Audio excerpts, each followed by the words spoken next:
जन संसद में भदोही के बुनकरों से राहुल गांधी की मुलाकात।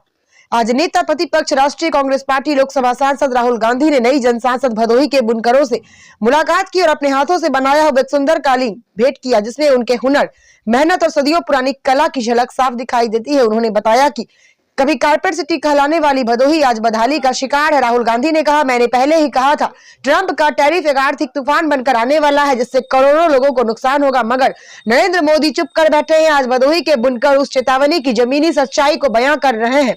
राहुल गांधी ने कहा, अमेरिका भारत विरोधी टैरिफ नीति का भयंकर असर देश के उद्योगों पर पड़ रहा है। भदोही का कारपेट व्यापार भी उससे लगभग तबाह हो गया है। दुर्भाग्य यह है, सरकार ने इस उद्योग को संभालने या फिर पुनर्जीवित करने के लिए न विदेश नीति द्वारा न ही किसी राष्ट्रीय योजना द्वारा कोई ठोस कदम उठाया। नतीजा यह है कि निर्यात लगातार घट रहा है और कारोबार बांग्लादेश, पाकिस्तान और नेपाल जैसे देशों की ओर शिफ्ट हो रहा है। यह सब प्रधानमंत्री की ही संसदीय क्षेत्र की सच्चाई है, जहां बुनकर आज कह रहे हैं चिराग तले अंधेरा, क्योंकि मोदी जी ने उनकी तकलीफों से आंखें मूंद ली है। सदियों पुरानी यह कला जो उनके व्यापार आधार की पहचान है, भारत की पहचान है, लाखों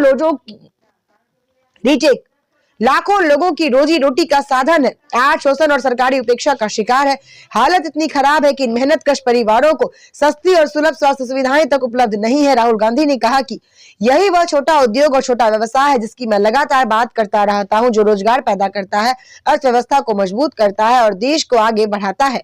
अब जरूरत है कि नीतियों और आर्थिक सहयोग के जरिए शक्ति इन लोगों के हाथ में लौटी, ताकि यह रोजगार फिर से भारत का नाम रोशन कर सके और देश की अर्थव्यवस्था का पहिया आगे बढ़ा सके।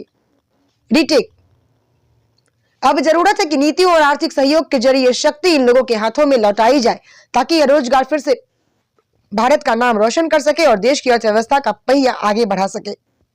देखिए स्टार न्यूज़ प्लस की नई दिल्ली से डायरेक्टर राजीव चंदेल की ये रिपोर्ट। बहुत अच्छा बना है।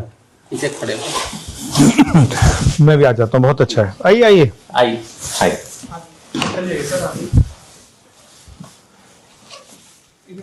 धन्यवाद। 76 में इंदिरा जी भदोही आई थी, तो उन्हीं ने शिलान्यास किया था वहां पे इंदिरा मिल का। 2014 में ये सरकार ने पहला काम किया कि स्पिनिंग मिल को बंद कर दिया। हम लोग सबसे बड़ी दिक्कत यही है ना, जैसे कि हम लोगों के लेबर जो है ऑटोमेटिक पलायन किए जा रहे हैं। वजह उसका ये है कि महंगाई की वजह से मजदूरी नहीं पड़ पा रही है। फिर दूसरा रीजन ये है कि कुछ टैरिफ की वजह से टैरिफ से तो बहुत नुकसान हुआ है आपका। 60% of the business is US for us. इसमें से 40% is completely dead at the moment. 20% में सिर्फ sold orders और नहीं, मतलब आपके 60% में से 40% खत्म है। 100% business में 60% business जो है US और 40 गया। उसमें 40 तो अभी पूरा बंद है, which is basically moving to Pakistan, Nepal and to Turkey because वहाँ की tariffs 19, 10 and 10 एंड ये वापस भी नहीं आएगा, क्योंकि बाय द टाइम नीचे नहीं आएंगे तो once they move वो वापस नहीं आएंगे। 25 lakh, approximately 25 lakh viewers are directly affected on the American business. Indian market में अगर हम sell करना चाहें तो we are not able to do that is because Turkey India में अपने carpets export करता है। हम जो अपने carpets Turkey export करते हैं तो approximately 100% duty pay करते हैं उनकी कंट्री में। पर जो carpets इंडिया आ रहे हैं machine made carpets Turkey से, those are because HSN code उन्होंने separate नहीं किया है गवर्नमेंट में, तो वो उनकी taxing is almost 10% of what the actual tariff जो हम टर्की में पे कर रहे हैं, तो जिसकी वजह से हम इंडियन मार्केट में भी we can not enter, you can not compete. एक सोशल साइड भी है, खासतौर पे जो बुनकर लोग हैं, सब ये लोग सब भदोही बनारस से आए हैं, इनके रोए की वजह से इनके लंग्स के अंदर इन्फेक्शन हो जाते हैं और गवर्नमेंट ने कोई भी हेल्थ पैकेज या कोई हेल्थ इनको नहीं दिया। वो तो होता है काम करते समय ठोकते हैं, बनाते हैं, इन्फेक्शन हो जाते हैं आँख में, उनको दर्द होने लगता है, दवा करने भी आराम नहीं मिलता है, उनका इन्फेक्शन भी बड़ा खराब। नहीं, इन्फेक्शन तो होगा। अस्पताल है जो ऑपरेशन कराता है, पास में है नहीं है? अस्पताल नहीं है। इतने सालों में भदोही में जो वीविंग कम्युनिटी या फिर एक्सपोर्ट कम्युनिटी भी जो एग्जिस्ट करती है, अभी तक हमारे पास कोई भी हॉस्पिटल ऐसा नहीं है जो पूरे इंडस्ट्री को केटर कर सके। या फिर तो मुझसे क्या चाहते हैं आप भैया? मुझे क्या करना है आपके लिए? हम यही चाहते हैं ना कि आप एक बार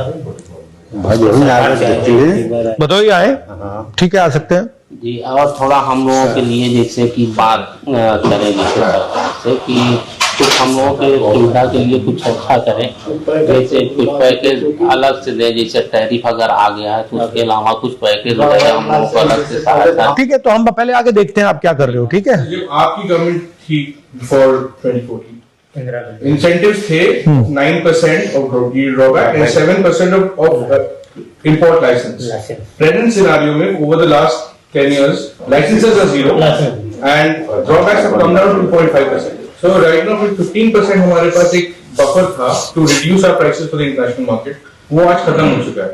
तो जो अगर आज वो भी होता फॉर एग्जांपल तो 50 से अगर हम नीचे भी आ जाते कुछ absorb it into us तो भी we would have competed, but वो भी नहीं है। ये कारपेट है, ये कारपेट है, दरी है, इसके अंदर ये दरी है, ये कारपेट है। तो ये समझाइए क्या फर्क है इसमें? सर ये दरी है, ये नीचे दरी है, तो वो हाथ से बना, ये हाथ से एक एक टपका बनता है, एक टपका हाथ से बनाता है, हाथ से एक एक टपका दिन पूरे दिन में इतना आदमी बनाएगा। नाटेड 2 इंच 2 इंच मिलता है, 2 इंच इससे ज्यादा नहीं होगा। इसको कितने दिन लगे आपने बनाया था? 1 महीना लगा है इसको बनाने में। बहुत मेहनत की है सर, 1 महीना लगा बनाने में। बनारस से जब आ रहे थे तो भदोई से यात्रा टर्न कर टर्न हो गई गई थी, थी। तो all of them were waiting to give it to you back then. So Rahul ji, for example, that truck will take 1 month, और जो आप जिस पे बैठे हैं पैर रख के, this will take a week to build. This is a hand tufted, so you make it with the machine. ये मशीन से होता है। जी, this is with the machine. IKEA is one of the bigger names in the world. उसका भदोई में बहुत बड़ा काम था. It was catering to almost 20% of the business at one time. Right now it's at 2%. Why? Everything has gone to Bangladesh. Why? It's much cheaper. There are more incentives for exporters in Bangladesh, so their rates are lower. So everything, IKEA has basically shifted 18 to 19% of their production out of India to Bangladesh. अगर ये incentives वापस ला दिए गए तो फिर हम Big boost, sir.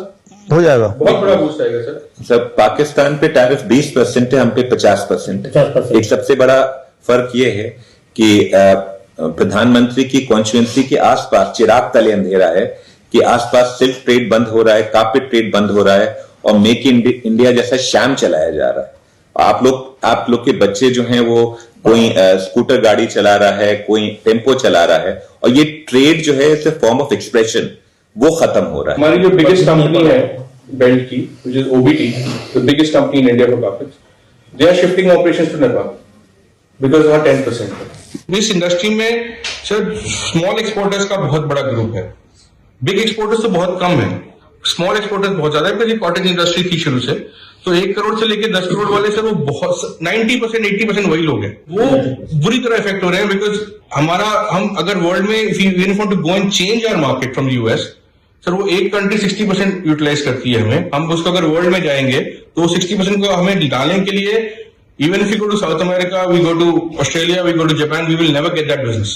Please rate this for us. आपसे एक बार आऊंगा please sir. Thank you so much sir, thank you so much.